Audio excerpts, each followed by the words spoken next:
You guys just went public about 2 months ago. That's right, yeah. Congratulations, It's a big milestone. Thank you. Quantum computing wasn't as interesting or sexy as what it is now 10 years later. So how does the ChatGPT moment of Xanadu or quantum computing looks like? Well, it'll be up there, if not beyond that, in terms of its impact on society and humanity. But they do talk about how it can break cryptography. And a lot of Bitcoiners are scared of quantum computers and how they're worried about how their wallets are gonna get hacked. And also I've read about how financial institutions need to start preparing for this. Well, the big con would be the fact that it could really break the current internet security and then Bitcoin as well. I would say where the real issue is there's certain information that should be encrypted or secure for decades potentially. So from that point of view, governments are a good example. They need to start acting very quickly, like yesterday, on providing these updated solutions because the longevity of the information is at risk. When we first started raising money, a lot of the questions were about what is quantum computing. I'm sure we all want money, but the main driver is really the curiosity and building something great. Achieving our mission is what really drives a lot of us, including particularly me. You dropped out of film school, yes, right? Before becoming a physicist, and now you're the founder CEO of Xanadu that just went public two months ago. How do you go from being a film school dropout to a physicist to this now? It's like you're quantum leaping. But it seems to be perhaps the next big thing after AI. Yeah. If I started another company today, I wouldn't start it in AI. I'd start very similar, where something that's going to be very big 10 years later. Christian, thanks so much for having us here. No problem. Thanks for coming. So you've dedicated the last decade of your life to quantum computing. What future do you see that makes this worth pursuing? Well, it really is we understand how important computers are to our society. You look at our phones and PCs, and they've been very influential many decades now. So, and all of those types of computers are governed by a certain type of model of computing. And what we're doing at Xanadu is we're saying there's a better version of computing known as quantum computing that for very important tasks in drug discovery, material design, AI, finance, you're going to see huge benefits by using a quantum computer. For instance, drug discovery, it takes now 10 years to go from computer simulations all the way through to releasing the product. 90% of those drugs fail. And so you can imagine a new type of computer, a quantum computer, that can actually do that in potentially months or under a year. And so our world will look very different once we have a large enough quantum computer that can really implement some of these solutions. No, that's really awesome. So, right now everybody's talking about AI, right? And we've seen the ChatGPT moment of AI, but back in 2017, 2016, everyone was talking about it, but nobody really knew how it was going to change the world, how we were going to use it. So how does the ChatGPT moment of Xanadu or quantum computing looks like? I think it's going to be, we'll have our version of that. We've seen hints of it in the past. So when Google famously first demonstrated quantum supremacy, it created a lot of buzz in the scientific community. We also demonstrated that only the third time after Google and China, first startup to achieve quantum supremacy. We've also seen rumors over the past of breakthroughs potentially in room temperature superconductivity. It turned out to be not true, but it generated a lot of excitement. So there's kind of hints of what we may see once we've achieved the pinnacle, the early pinnacle of quantum computing for important business use cases. And so I think there will be sort of indicators of this is now hit mainstream, even more than what mainstream it was. When we first started raising money, a lot of the questions were about what is quantum computing. So that was around 10 years ago, and now it's when we've raised money in the last few years, we believe in quantum computing. Why should we choose the photonic-based approach that Xanadu has? And so at each year that goes by, more and more public awareness is achieved, and it's very exciting to where we are now, and I see that continuing over the next 3, 4, 5 years. Oh, wow.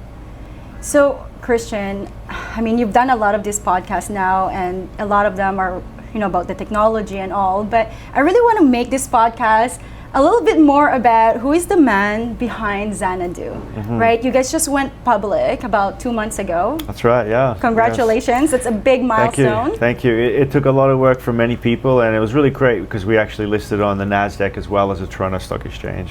Yeah, and like that's amazing. So, like, how has your life, your team's lives here have changed since then? You know what? Someone asked me that recently, and it hasn't changed too much yet. I think there was, it's almost the reverse, where it's really back to business as usual, where a lot of my time and other folks' time was really in getting to go public and everything that entailed. And so now it's really back to work. I guess one thing that comes to mind is we're a publicly traded company, so people can in principle see what our stock price is from any moment to the next. We've tried to heavily discourage people as best as they can to not take a note of that. But I think most of us are here for the vision of quantum computing. Our first, I think 80 or 90 hires were PhD students. So they're really money. I'm sure we all want money, but the main driver is really the curiosity and building something great and seeing, the sort of conclusion of us achieving our mission is what really drives a lot of us, including particularly me. Now, I read somewhere, I think it was like Forbes, about how you dropped out of film school. Yes, that's right? Before becoming a physicist, and now you're the founder CEO of Xanadu that just went public two months ago. Like, how do you go from being a film school dropout to a physicist to this now? It's like you're quantum leaping, literally. It's kind of wild. There is a common thread there where no matter if it's wanting to be a movie director or starting a quantum computing company, it's heavily driven by curiosity and trying to understand the world and having an idea and trying to achieve it. So with creating a movie, you have an idea, you have a script. You need to get all the great people to work with you. You need to have funding. From that basic level, it's very much the same as a founder starting a company. You need to get really great people. First off, you need to get funding. And then you have this vision, whether it's a vision of a movie or a vision of of building a large-scale quantum computer. It's very similar from that side of things. So from the one hand, it looks very different and unusual, but there is that common thread linking them together. I see. And I guess when it comes to film, it's all about storytelling too, right? And making people feel moved by the story you're telling. True, and is it the same, would you say it's the same thing when it comes to fundraising? Because a lot of people, they don't know what quantum computing is. And then you're there, you're telling the investors, this is what it is, this is how it's going to change the world or even civilization, right? It's a really good point. I haven't thought about it that way. I'm going to use that going forward, actually, in my answers. But I think in anything in life, really, you do need to be able to have a storytelling aspect, which is more generally thought of as articulating your vision and getting people excited about it with people that you hire, with investors, as you mentioned. And so it is a form of storytelling. You often hear that's one of the major gifts of a founder, particularly in Silicon Valley, is the ability to storytell and articulate his or her vision. So it's a really good point. I think that's another common thread that runs between creating a movie, making a movie, and also building a startup. Yeah, that's a beautiful thing. And I love how you said that, you talked about curiosity, right? And I've interviewed a few founders so far, and they all seem to be like that. They all have that one thing, like that curiosity. To anybody who wants to do what you're doing now, what advice would you give them? Because there's not a lot of companies that's trying to do what you're doing. There's a lot of tech companies, they're either in software, they're in hardware, now they're in AI, right? We're seeing a lot of that, but there's still not a lot of quantum computing companies. And a lot of people, most people don't know what that even means, right?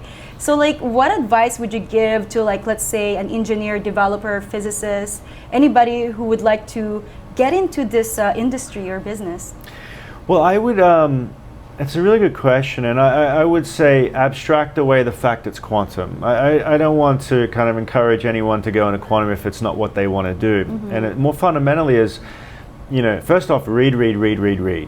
Read as much as you can, and not really websites. I do that, or Twitter. I think they're great source of information, but read non-fiction books, biographies, and books on companies.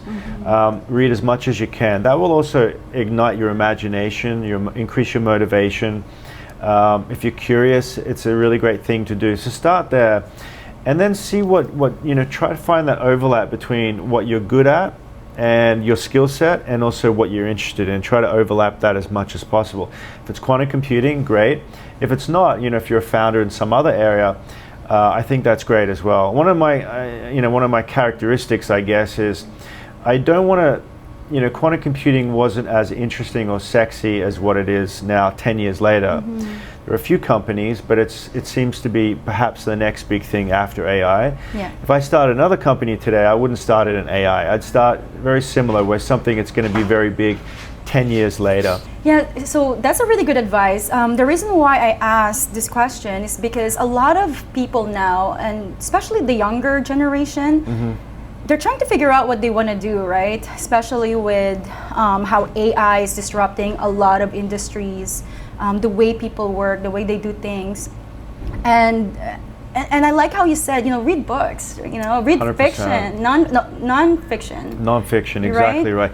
Because there's been so many lives that have been lived in many different industries. And when you read biographies, you can kind of see, well, imagine yourself living that life. And maybe you don't like to do that, so then you switch to another biography, and you'll gradually find books that you would like to zero in on. So I love reading about tech biographies, tech companies. So I love doing that.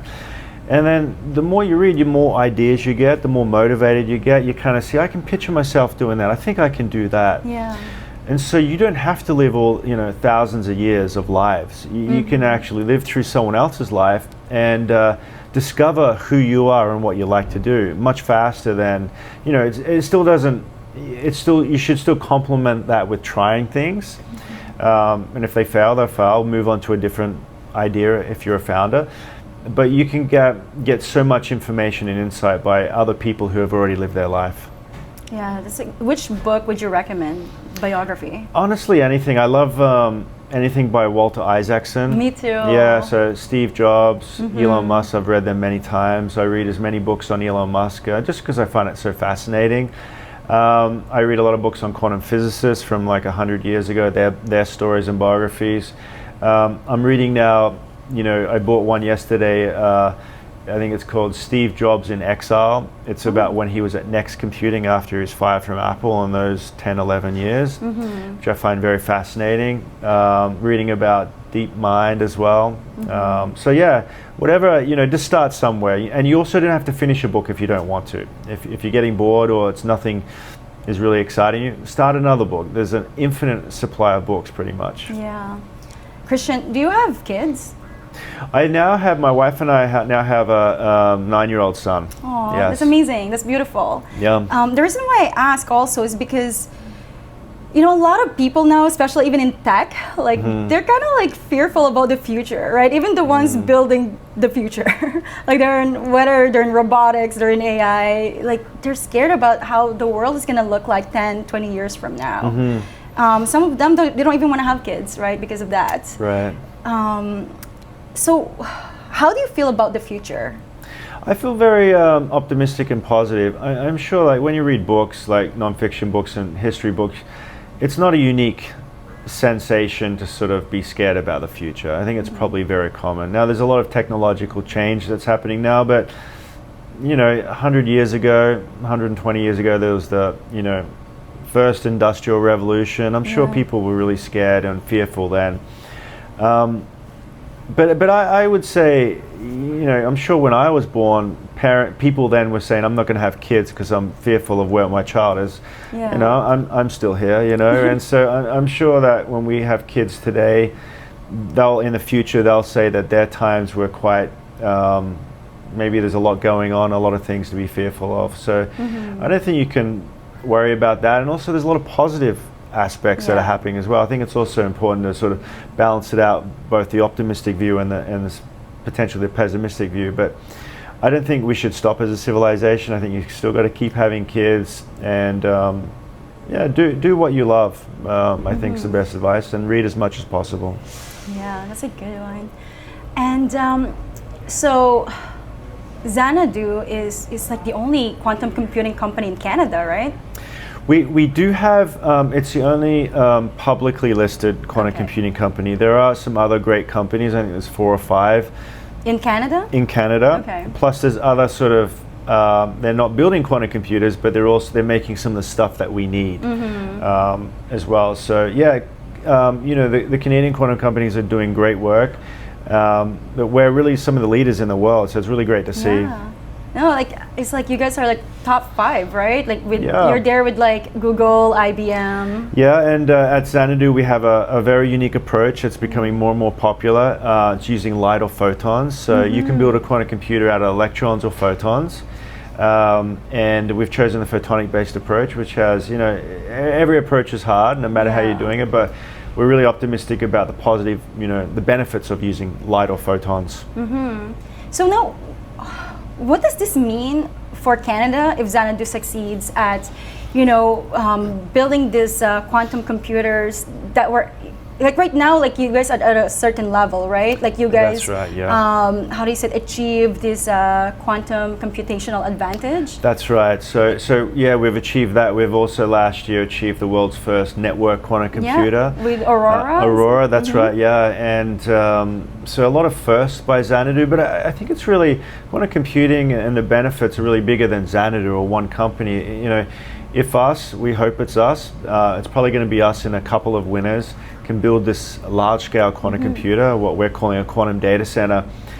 I truly believe that the world will look very different from the day before to the day after. Very much like the internet, early days of the internet, and what the internet became. The semiconductor industry is another one that comes to mind as well. It'll be up there, if not beyond that, in terms of its impact on society and humanity. Yeah, I mean, I read a little bit about it. I'm not going to say I'm an expert in this, but they do talk about how it can break cryptography. So I'm a Bitcoiner, right?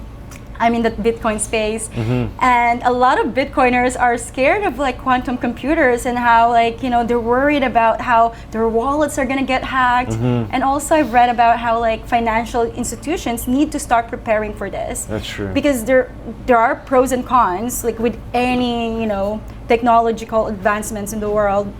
And we've seen that with AI, there's always pros and cons, right? Now, what would be we know what the pros of quantum computing would be. You talked about drug discovery, but what would be the cons and how do we prepare for that? Well, the big con would be the fact that it could really break the current internet security and then Bitcoin as well. So that's a huge threat. Yeah. Provided things are progressing the way they are now, it's nothing to be too worried about. Okay. The reason is that there's going to be a new set of codes that are already being developed that will replace the mathematical codes that are behind the security of the internet and Bitcoin. So those particular ones like RSA and elliptic curve, they can, once you have a large enough quantum computer, which we don't have yet, but once you have that, you can actually break the internet security. And so provided you swap out the current encryption codes with new, what's known as post-quantum codes, there should be no issues. So the question is, is that being done fast enough? And are people doing it fast enough? And the answer is they should always be going faster. But thankfully, we do know what we need to swap it out and change it with. So from that point of view, it's okay. I would say where the real issue is there's certain information that should be encrypted or secure for decades potentially. So think of things like health records, patents, secret source of things. Those things, let's say a quantum computer that could break RSA happens in the next 10 years. There's still another 10 plus years that it needed to be secure. So from that point of view, governments are a good example. They need to start acting very quickly, like yesterday, on providing these updated solutions because the longevity of the information is at risk. Do you feel like Canada is preparing for that? They are, but Canada and any country should be moving faster. I think it's big corporations like banks and so forth. We work with them. They're just naturally slower than say a startup like us. But yeah, my advice would be move as fast as possible for sure. All right. Yeah, we should let Evan Solomon know, the new Minister of AI, and know about that. Have you met him? I have met Minister Solomon. He's a great champion for us and also quantum community in general. I think he's doing a wonderful job so far. He's very proactive. When he says he's going to do something, he does it. So it's great to see. That's great. And I want to ask you something, like, not about quantum computing necessarily, but because you were a physicist, right? You still are? Would you say still are? I'm still keeping up with the research. I don't do any new research myself, but I'm lucky to be surrounded by hundreds of people that are and learn from them.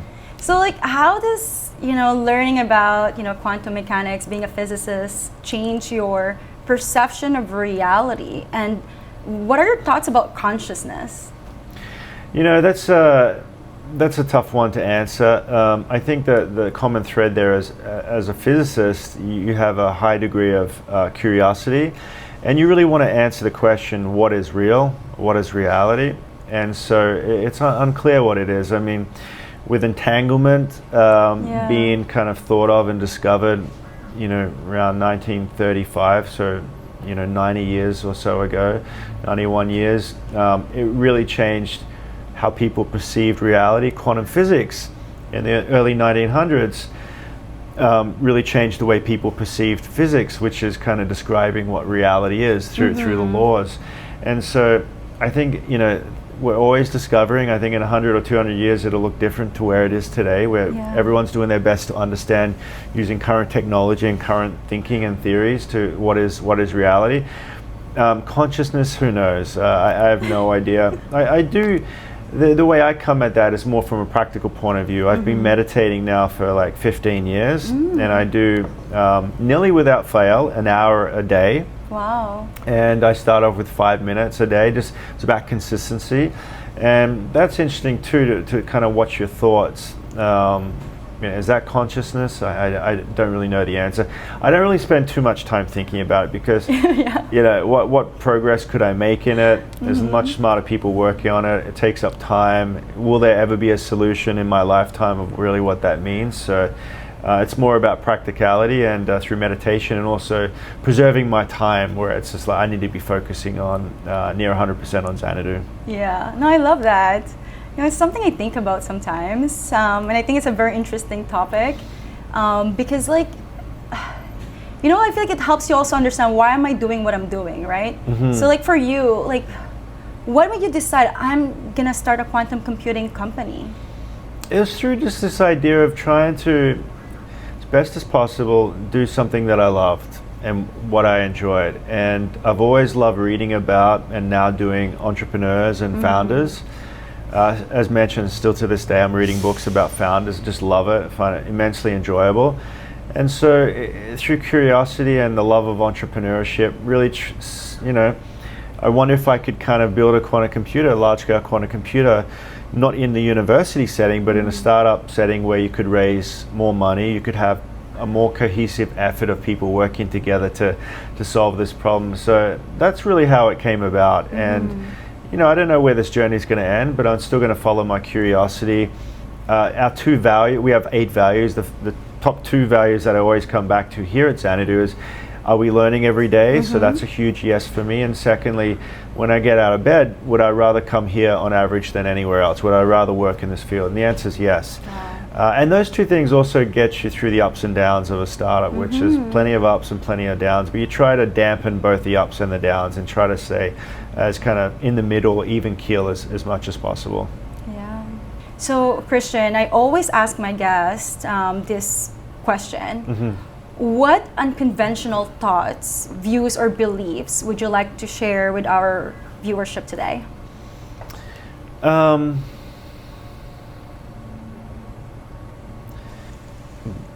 And maybe it seems conventional, but the more I interact, the more I understand it's really not. And that's work as hard as you can. It seems to be met these days with a lot of friction, but I don't know anything you can't. I think that greatness and excellence cannot be achieved without an extreme amount of hard work. Now, it doesn't mean you don't look after yourself. It doesn't mean that you don't take breaks sometimes, but you're really kind of obsessed about one thing. You're very focused on it, and you're trying to work as hard as possible. Often, you know, I hear things like, well, what happens if I work more efficiently during the same amount of 40 hours?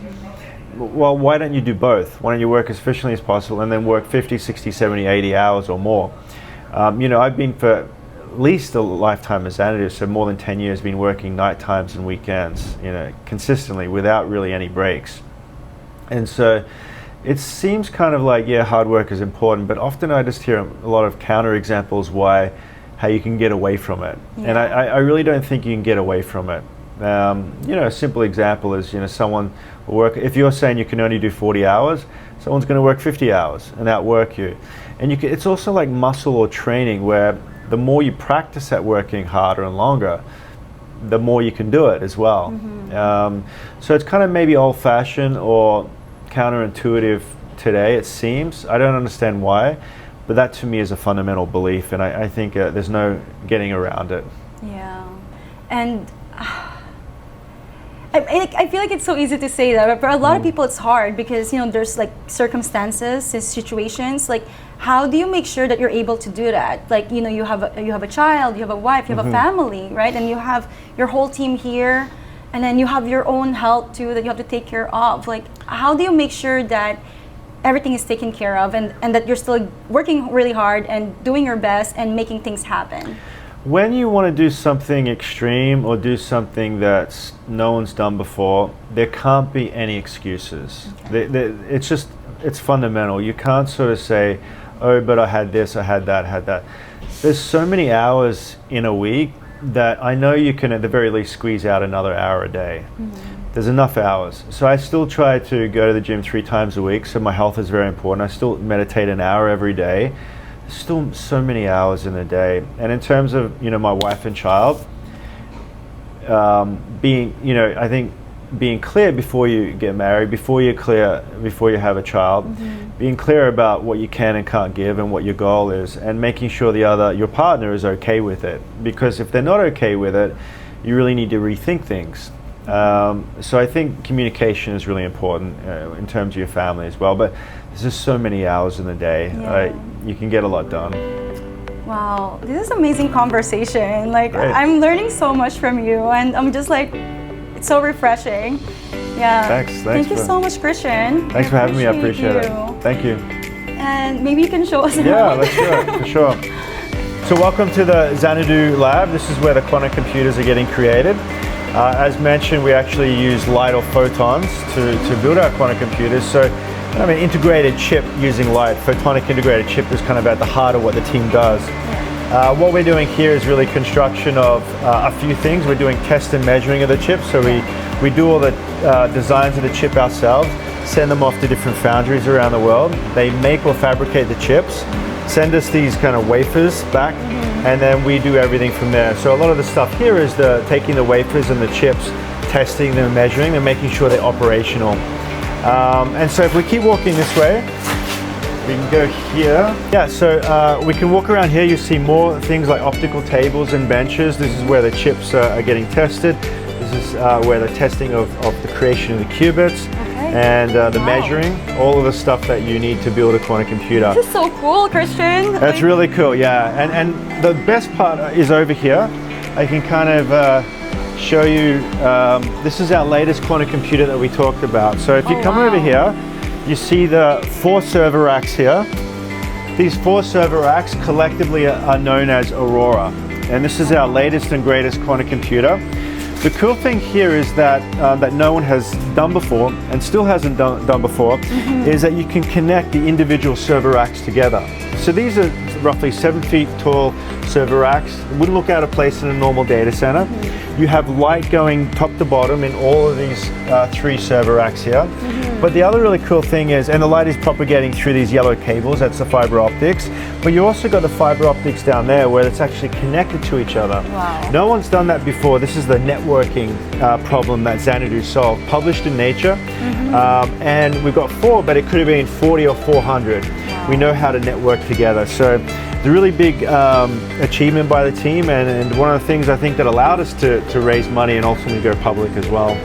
Oh, this is really cool. Like, I can't believe this is real. Because I've seen photos, right? Yes, I was like, is that AI generated? No, but it's a real thing. It's a real thing. Wow. It's something that the team is really proud of, and this is a basis for building our large-scale quantum computer that we call a quantum data center.